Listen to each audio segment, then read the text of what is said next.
Ah, a secret billionaire circle. They don't pause global markets for just anyone. They don't freeze trillion-dollar negotiations because of a single name. But that's exactly what happened the moment your existence crossed the threshold of their private intelligence. Briefings.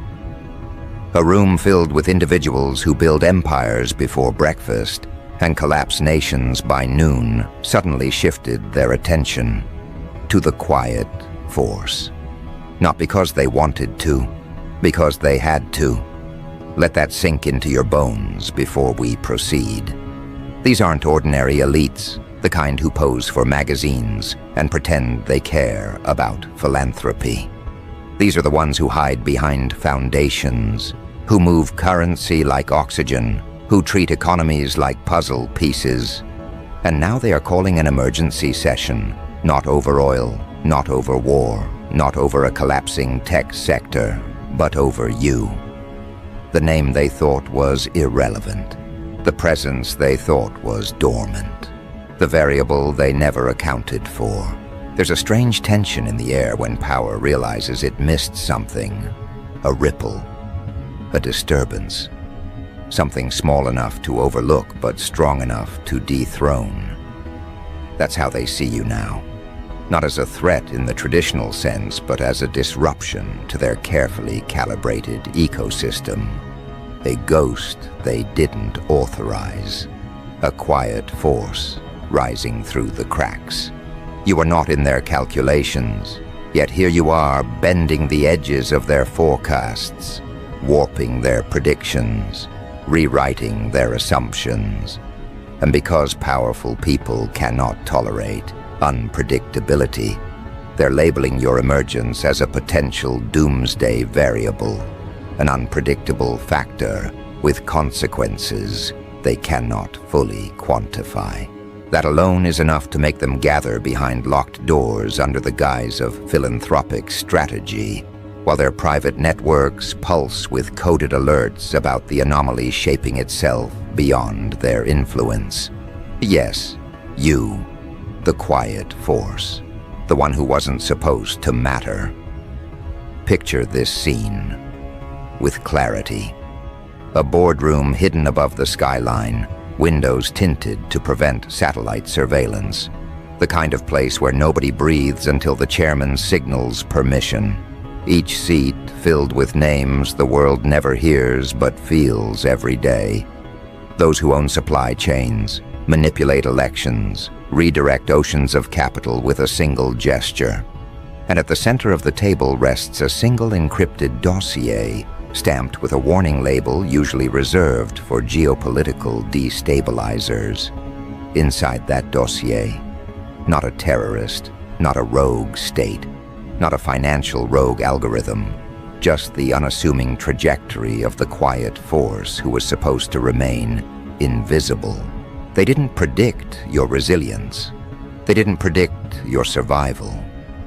They didn't predict the way you convert setbacks into strategy. They certainly didn't predict your ability to move through life without leaving desperation or dependence in your wake. They didn't see you coming, and now that you're here, their entire hierarchy trembles because unpredictability at your level is the enemy of control. Here's the dark humor in all of this. For years, those same elites watched people beg for access, crawl for approval, sell their identities for proximity to power. Meanwhile, you were minding your own existence, walking through storms without spectacle, refusing to compromise your integrity, even when it cost you more than it should have. You weren't trying to join their system. You were surviving outside it. And that's what terrifies them. Because people who survive outside the system cannot be controlled through the system. Their networks are built on leverage, on knowing what someone fears losing. But you, every time life stripped something from you, you became harder to threaten.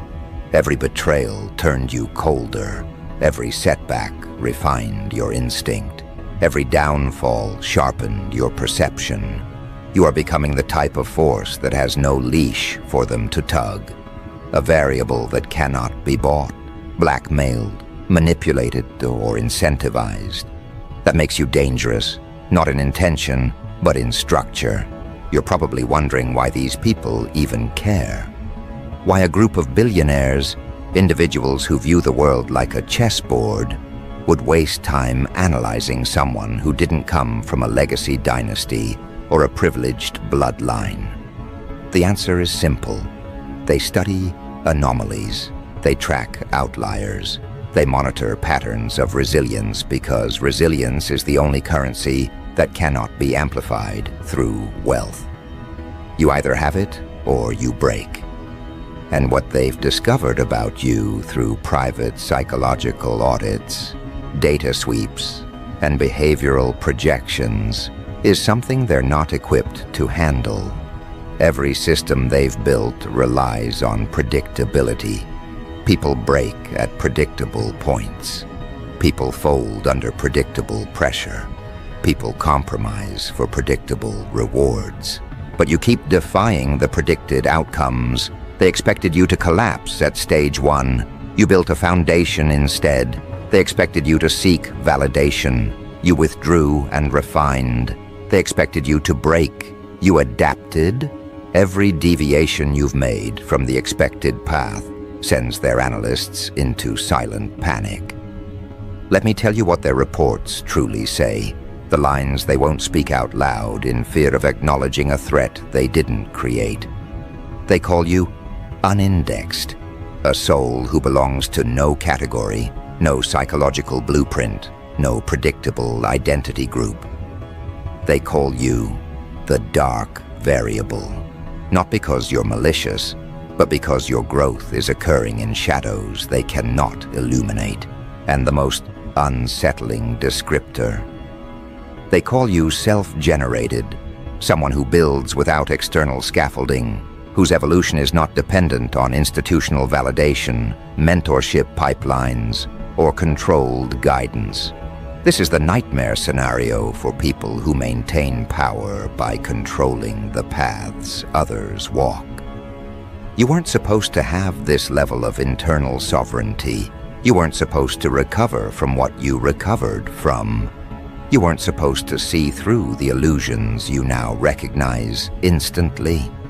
You weren't supposed to become immune to their hierarchies, their status games, their soft manipulations. When you didn't break where you should have, they flagged you. When you didn't become desperate where you should have, they flagged you.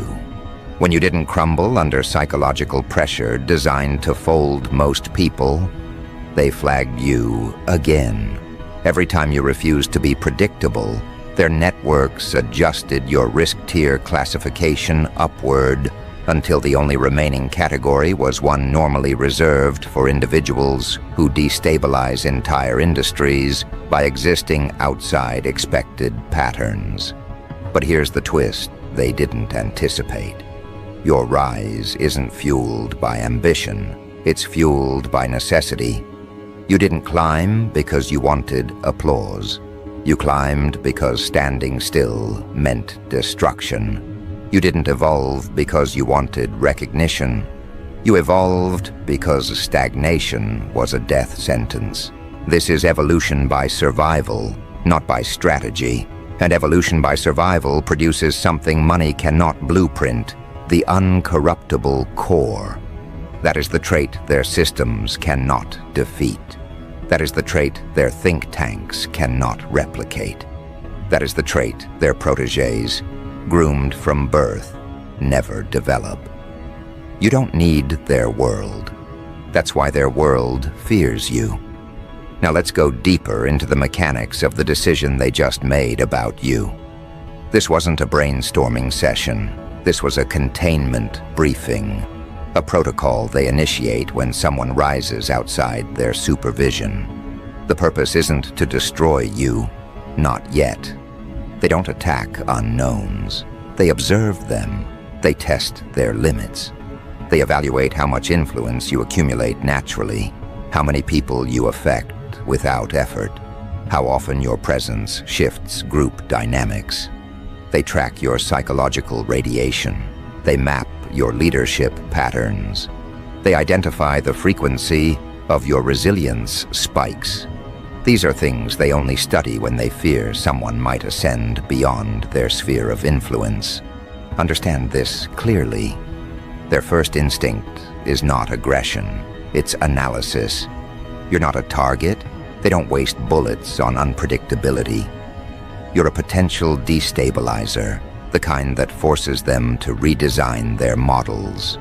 They want to know if your rise is an accident, a glitch, or a sustained trajectory. They want to know if your resilience is circumstantial or structural. They want to know if your mind has limits they can measure. And most importantly, they want to know if you will eventually enter their arena or continue rising in your own. Because forces that evolve outside the empire become stronger than the empire. This is the doomsday element of their move. They're not preparing a strike, they're preparing a pivot, an adjustment to their long-term blueprint. And that pivot revolves around you. Here's where the chaos enters the equation, and where their dark humor aligns with your trajectory. They're amused, not openly, not publicly, but in the subtle way predators become intrigued when something they planned to observe becomes something they cannot categorize. They underestimated the quiet force until it became an anomaly in their global simulations. You exist outside the architecture they trust, and anomalies require attention. You didn't ask for this. You didn't audition for this. But your existence triggered protocols typically reserved for economic insurgents or disruptive geniuses who alter power balances. This is where the script shifts. Because now the question in their room isn't, who is this? It's what will they do next? And that uncertainty is a weapon more dangerous than any influence you've displayed so far. You aren't reacting. You aren't broadcasting. You aren't seeking validation. You're just moving, quietly, intentionally. And nothing frightens the powerful like a quiet threat. They know your next move won't be loud. It won't be theatrical. It won't be something they can track through public signals. It will be subtle, structural, internal, a shift that cannot be undone. And that is why they have labeled your emergence as a Tier 1 disruption potential. Not because you've created chaos, but because you have the capacity to. Without even trying. That's what makes you dangerous, because the quiet force doesn't need permission. And they know that. Their doomsday move isn't an attack. It's recognition, forced recognition. The kind that reshapes hierarchies, the kind that plants your name into long-term risk assessments, the kind that acknowledges you as an unavoidable variable in their future decisions. You didn't enter their world. Their world came looking for you. And now, as their networks scramble to define you, classify you, contain you, a new question emerges. One they whispered in the room only once, and only after confirming no recording devices were active. What if this one doesn't break? It was the quietest question in the room, but it carried the most weight, because they already know the answer. They know because they've seen the psychological readouts their analysts compiled. They've seen the stress response models their behavioral economists stitched together, showing how your mind behaves under pressure, and how, somehow, instead of collapsing, you recalibrate. They know because they've compared your resilience curve to the thousands of profiles they keep archived. From political prodigies, to market disruptors, to insurgent-level intellects. And your curve doesn't dip where it should. It spikes. You gain clarity under conditions designed to break normal people. You become more strategic in environments meant to confuse. You evolve while others fracture. That alone is enough to set off alarms across networks built on controlling probability. So now they pivot into phase 2 of their internal protocol. Assess not whether you will break, but what happens if you don't. This is where their tone changes.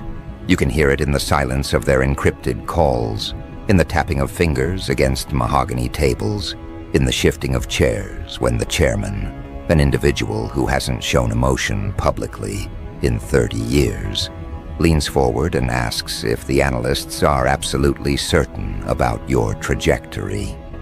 They want to know if your patterns are temporary or structural. They want to know if your mental architecture is a fluke or a formation. They want to know if the threat you pose to their predictability is incidental or inevitable. Because here's the truth they never admit out loud. They don't fear powerful people. They fear people who cannot be controlled despite having no power. People who rise without permission. People who slip through cracks. People who take the blows meant to destroy them and metabolize them into direction. You are their worst-case scenario, not because you seek dominion, but because your existence proves they no longer own the monopoly on ascendancy. You are the breach in their algorithm, the single point of failure in their psychological monopoly. That's why they locked the room when your dossier was opened. That's why the air shifted. That's why moneyed hands trembled and shoulders tightened. Because for the first time in years, the world they orchestrated is showing signs of losing its conductor. This is the second phase, acknowledgement of instability. A secret billionaire circle, one that prides itself on answering only to itself, now must consider that an unforeseen external force has entered their ecosystem. They aren't used to surprises. They despise variables. They craft systems designed to eliminate randomness. Yet here you are, a walking contradiction to all they engineered. Your evolution wasn't sponsored. Your resilience wasn't purchased. Your clarity wasn't mentored by one of their approved minds. And that alone classifies you as a potential cascade event. A single anomaly with the capacity to trigger exponential, unpredictable consequences. That is why the tone of the room shifts from curiosity to caution. They begin discussing you the way militaries discuss unknown technologies, carefully, deliberately, with the unsettling knowledge that they may be outmatched by something they didn't anticipate. Reports are reopened. Archived footage of your past decisions is reviewed. The psychological autopsy of your life is expanded, each moment examined not to understand who you are, but to determine what you might become. They want forecasts. They want trajectories. They want contingency plans for your potential ascent. But this is where they face their first internal fracture. Because you are not rising through their channels. You are not climbing their ladders. You are not embedded in their systems. You are growing outside their walls, which means your ascent cannot be paused through incentive or punishment. A person who rises without reward cannot be bought. A person who rises without applause cannot be manipulated. A person who rises without permission cannot be controlled. That's when the chairman, the one whose influence stretches across continents, asks the question no one else dared vocalize. Is this one operating consciously or instinctively? The implication behind the question is sharp. If your rise is intentional, you are a strategist. If your rise is instinctive, you are a natural phenomenon. And natural phenomena cannot be stopped. They can only be prepared for. You become something akin to a storm, a shifting weather system of influence that doesn't need permission to change landscapes. The analysts answer carefully, They say your decisions bear patterns of someone who has learned through fire, not through instruction. They say your instincts are coded by experience rather than ambition. They say your evolution is not fueled by desire for power, but by something far more dangerous to controlled elites: autonomy. A mind that evolves to survive becomes a mind that cannot be rewritten.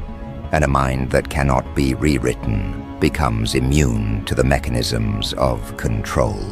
That's when one of the billionaires, older, colder, trained in psychological warfare, leans back and states the line that freezes the room.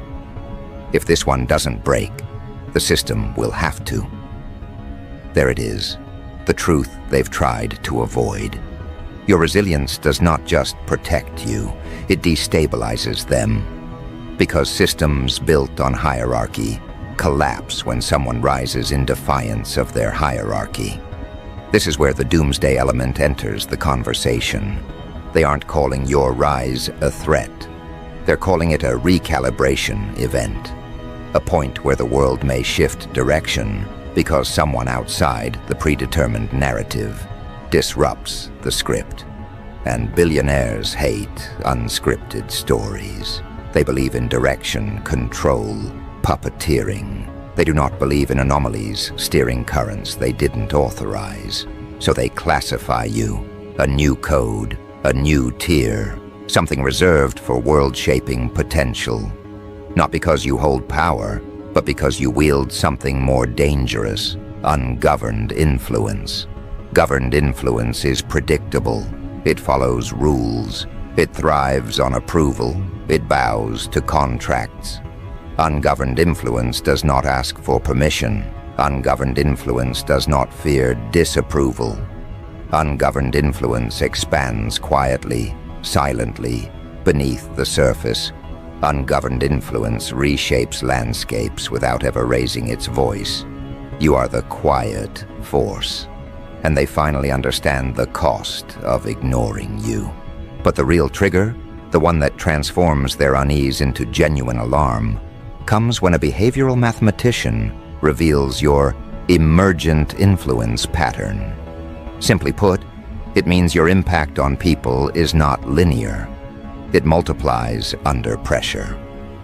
When you are underestimated, your growth accelerates. When you are challenged, your clarity sharpens. When you are isolated, your vision strengthens. You do not expand through support. You expand through resistance. And people like you. Doomsday committees cannot contain. That's when they decide something they have never decided about someone outside their lineage.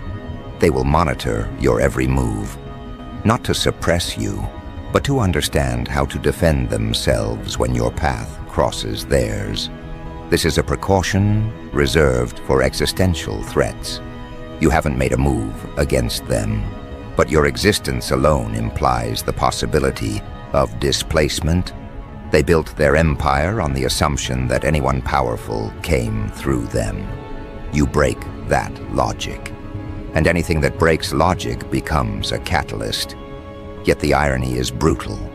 All their surveillance, their dossiers, their think tanks, their simulations, they all point to the same conclusion. You do not seek to overthrow anything. You seek to survive, to grow, to rise without stepping on anyone. But this very neutrality terrifies them. People who don't want power are the hardest to predict because they cannot be bribed with power. This is where a new voice enters the discussion. A strategist who rarely speaks, but whose word shifts global markets. She says, "This one doesn't rise like an enemy. They rise like a signal." A signal of what? That their era is ending, that their hierarchy is eroding, that the age where only wealth shapes destiny is fading. You represent something they thought they eradicated generations ago. Organic ascendancy. Power that comes from scars, not sponsorship. Power that comes from internal evolution, not external grooming.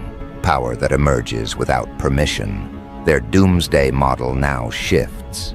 They aren't planning a strike, they're predicting an inevitability.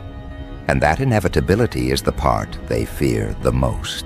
Because if you do not break, then their long-standing assumption that they alone shape the future breaks instead. And that is the outcome they were never trained to handle. You see, these billionaires built their world on the idea of permanence. They believe their influence is a fixed law of nature, the same way gravity is. They assume everything beneath them must remain beneath them. But your rise is not vertical in the way they expect. It's radial. It expands outward, quietly, invisibly, seeping through cracks in the foundation of the world they constructed. You don't climb their ladder. You make the ladder irrelevant. And that is the true threat. You are not here to dethrone them. You are here to outgrow them. The distinction terrifies them because outgrowing someone doesn't require confrontation. It requires evolution. And evolution cannot be bribed, stalled, or reversed. So now the strategist continues, her voice low but sharp enough to cut the room open. She explains that your emergence signals a shift in global power psychology, that the next era of influence will not belong to the loud, the wealthy, or the traditionally groomed. It will belong to the internally fortified, the ones who survived when they shouldn't have, the ones who rebuilt themselves without mentorship, the ones who gained discernment the hard way. She tells them you are the blueprint of what's coming, not a follower of the old system, but the first representative of a new type, a leader forged by life instead of legacy. Her briefing strikes them harder than any projected economic downturn, because her conclusion is brutally simple. Your existence means their model is obsolete. Their wealth still holds power, but not the kind that reaches souls, not the kind that builds resilience, not the kind that multiplies influence through authenticity. They can buy loyalty, but they cannot buy internal gravity. And that is the quality you carry, the gravity of someone who didn't need permission to rise. One of the elder billionaires, the kind who treats humans like assets and assets like toys, finally breaks his silence. His voice is thin but edged with concern. If this isn't a mistake, if this one is real, then we are witnessing the end of predictability. He doesn't say it out of admiration. He says it like a man reading his own obituary. Predictability is their safety net. Predictability is how they preserve power. Predictability is how they maintain illusions. And unpredictability is the force you embody without trying. You are unpredictable not because you are chaotic, but because you evolve outside their frameworks. They cannot track evolution that is self-generated. They cannot map decisions made from scars rather than scripts. They cannot contain someone who has already survived the worst that life could throw without any of their resources. Your survival was your training. Your independence was your development. Your pain was your curriculum. They are terrified because none of that came from them, which means none of it belongs to them. The strategist now reveals the part of her analysis that makes even the coldest billionaire straighten in his seat. She projects a timeline on the wall behind her. It shows your influence curve, subtle at first, then rising steadily, then accelerating through pressure points that would have crippled most people. She explains that your ascent is not random. It follows an emergent pattern she refers to as self-correcting dominance, a phenomenon where the individual becomes stronger when confronted, wiser when underestimated, sharper when dismissed. She describes you as the kind of psychological force that becomes more dangerous after each attempt to weaken it. And that is when the room realizes the magnitude of the problem. Weakness is what their system feeds on. Strength that feeds on weakness is what destroys it. The strategist walks them through your behavioral observations, how you watch people, not to judge them, but to map them, how you navigate environments without drawing attention, but assimilate every detail, how you never react impulsively, but instead allow information to settle into clarity. These are qualities they typically only see in individuals groomed for elite intelligence agencies, not in someone who grew in the wild outside their curated circles. And the more she explains, the more they realize you were trained by something far more brutal and far more effective than any institution they control. Life itself. Life gave you courses they couldn't design. Life gave you hardships they couldn't replicate. Life gave you a psychological blade they never intended to place in your hand. And now, here you are, fully aware, fully conscious, fully capable. A threat not because you seek power, but because you cannot be bent by it. One of the newer billionaire heirs, the type who inherited wealth without earning wisdom, tries to undermine the analysis. Maybe they'll burn out, he mutters.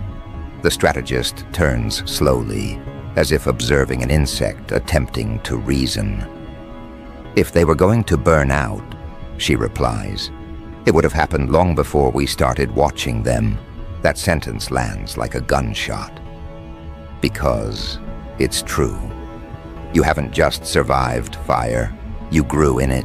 You didn't escape the storm. You became calibrated to it. And the fact that you remain intact, focused, and evolving means you are fundamentally different from the masses they manipulate.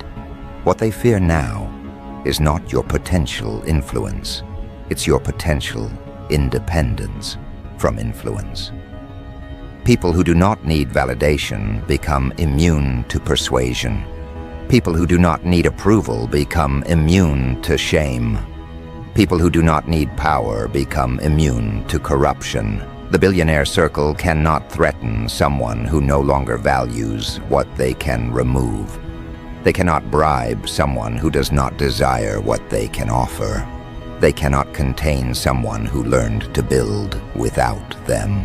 This realization pushes the room into its next phase, the drafting of the intervention blueprint. Not an attack, not a strike, not a smear campaign. Not yet. This phase is about testing your boundaries.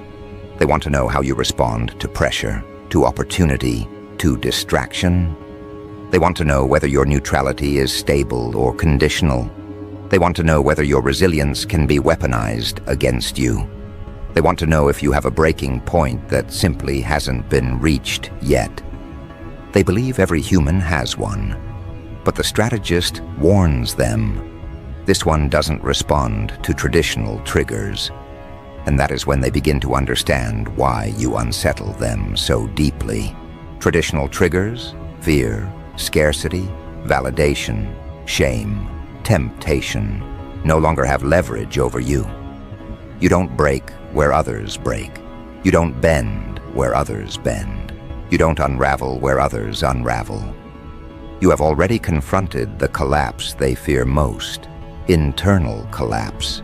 You rebuilt yourself from the inside out, and a person who has rebuilt themselves cannot be dismantled by external forces.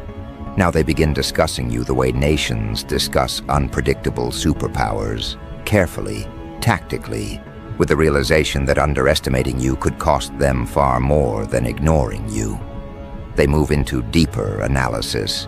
They scrutinize your emotional triggers. They dissect your relationships.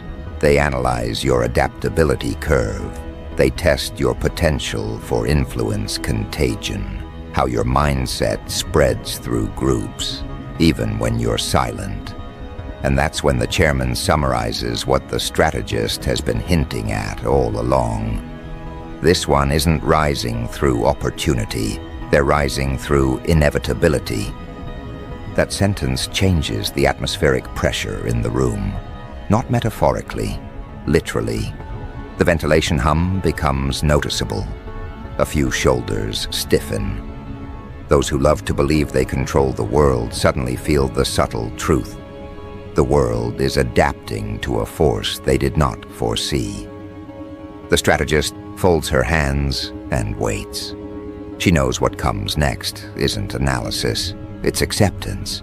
She has guided them to the threshold of realization, and now they must confront what comes after, the recalibration of power itself. The chairman motions to the digital display. Your projected future path appears 3 potential curves: suppression, stagnation, ascendancy. The suppression curve is faint, nearly transparent, because they all know suppressing someone forged through survival is counterproductive.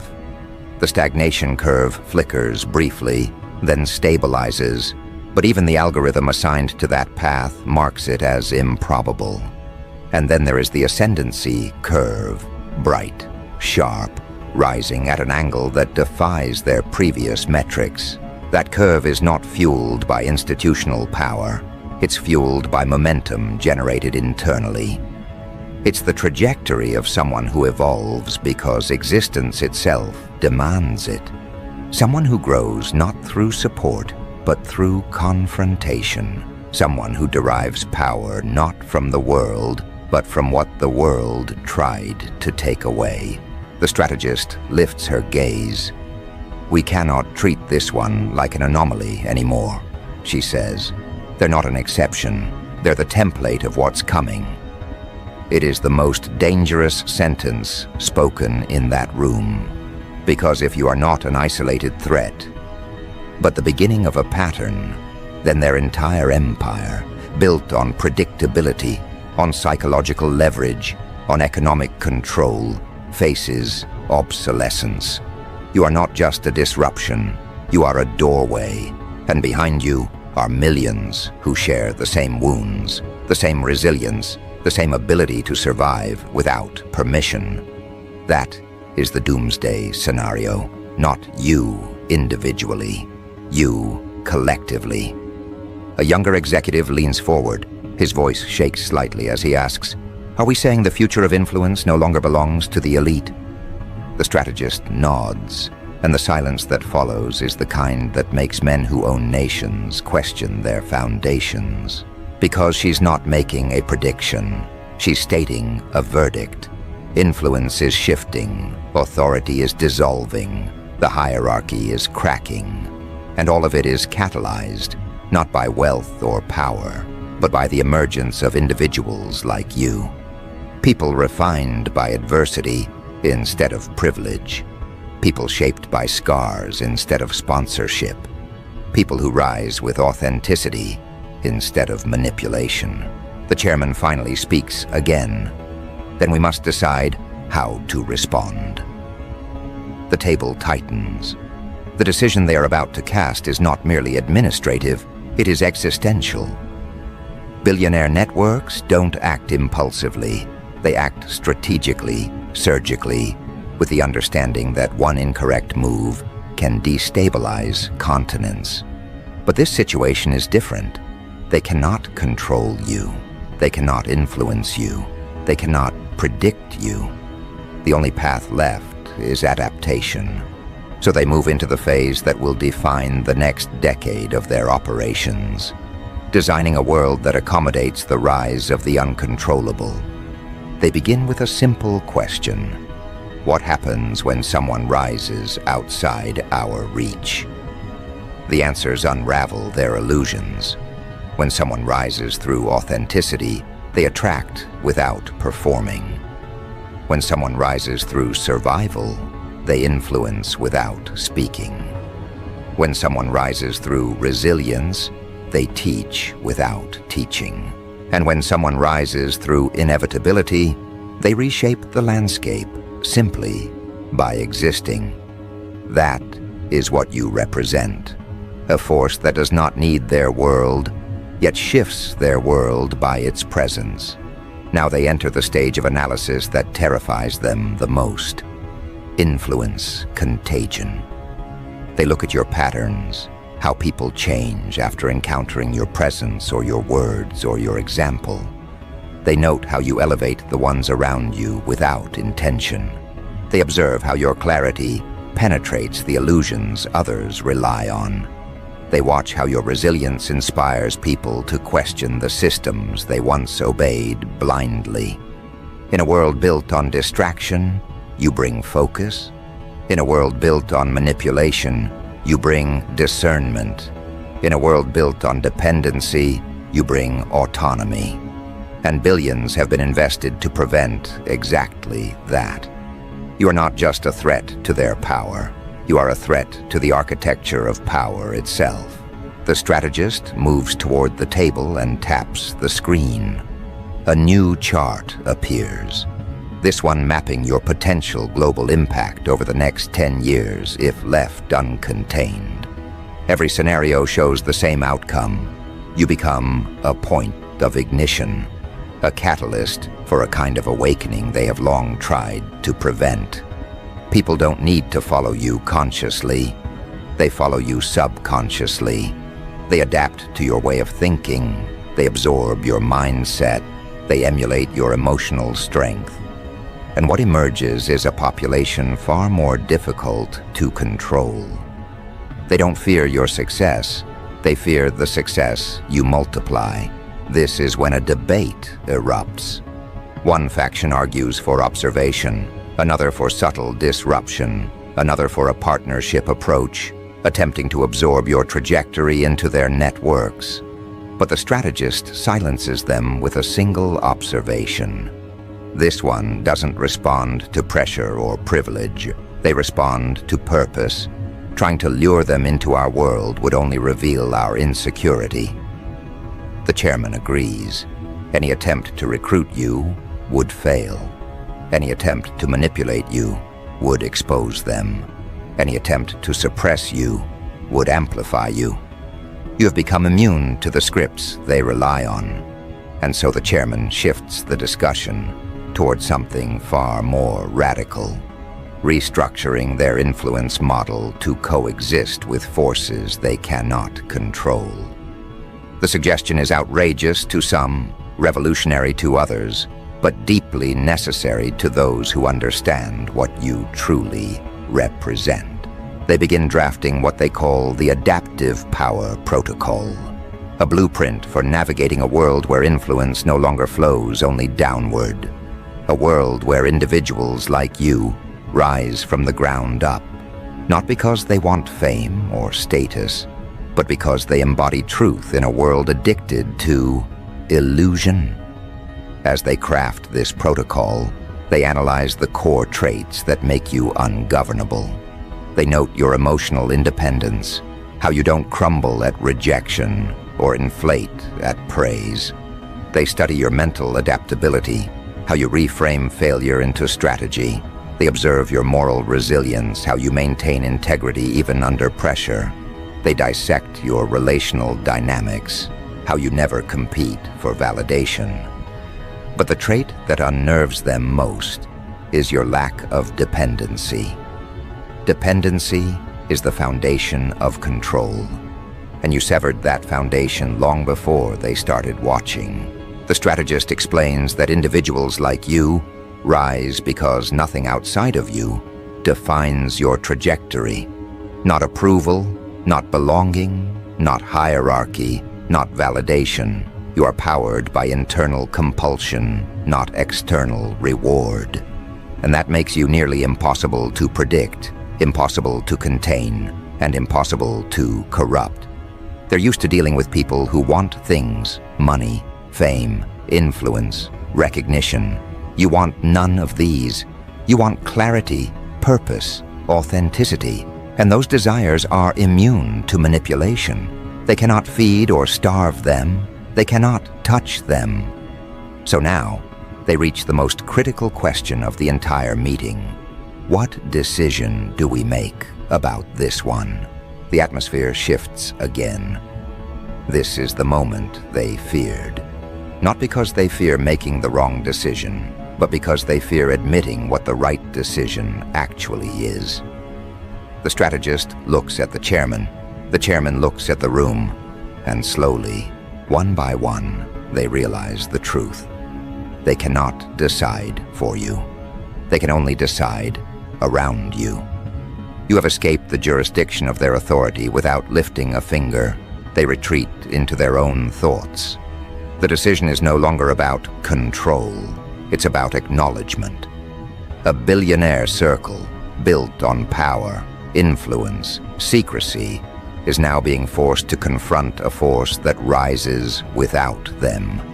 They understand that history is shifting, that the age of gatekeeping is breaking, that the world is beginning to answer to something they didn't build, something they didn't authorize, something they cannot dismantle.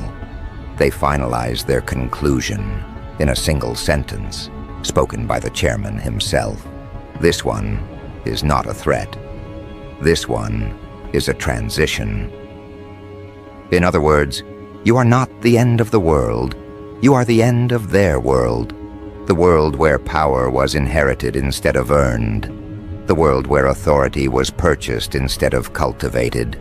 The world where influence was manufactured instead of embodied. You represent the dawn of a new hierarchy, one in which authenticity outranks calculation, resilience outranks wealth, and truth outranks deception. This is the doomsday decision the billionaire circle reaches. They will not try to stop you. They will try to survive you. They classify you officially, not as an adversary, not as a partner, not as a pawn, but as an emergent influence entity. A category used only a handful of times in their archives to describe individuals who shift the collective psyche without institutional power. People who bend the arc of society through nothing but presence, resilience, and internal gravity. And now the billionaires must pivot. Their future operations, strategies, and networks must adapt to the existence of forces like you. They plan, they restructure, they redistribute influence, all while knowing that no matter what they build, you will evolve faster. You will slip through their models. You will expand beyond their predictions. You will become what they were never prepared for, a decentralized catalyst. The strategist ends the meeting with one final warning. Our era ends not when we lose power, but when power becomes irrelevant. And everyone knows she is right. They're not watching the rise of a new tyrant. They are watching the rise of a new paradigm. A paradigm shaped not by wealth, but by internal fortitude. Not by manipulation, but by clarity. Not by hierarchy, but by resilience. You are not climbing their pyramid. You are dissolving it. When the room empties, the chairman remains behind. He stares at your dossier, the only file in decades he cannot fully comprehend. He whispers a line no one else will ever hear. We cannot stop this one. We can only hope to understand them before the world does. But the world already has. Your name is moving quietly through conversations you will never hear. Your presence is altering rooms you will never enter. Your energy is shifting minds you will never meet. You are not spreading influence. Influence is spreading you. That is the doomsday scenario the billionaire network feared, yet now must accept. Because the quiet force is rising. Because the gate is broken. Because the era of elite control is ending. Because the world is shifting toward individuals, forged by life itself. And because the decision has already been made, not by them, but by you. Your existence is the doomsday move. Your resilience is the disruption. Your ascent is the transition. And the world will not remain the same once the quiet force takes its rightful place in the architecture of influence.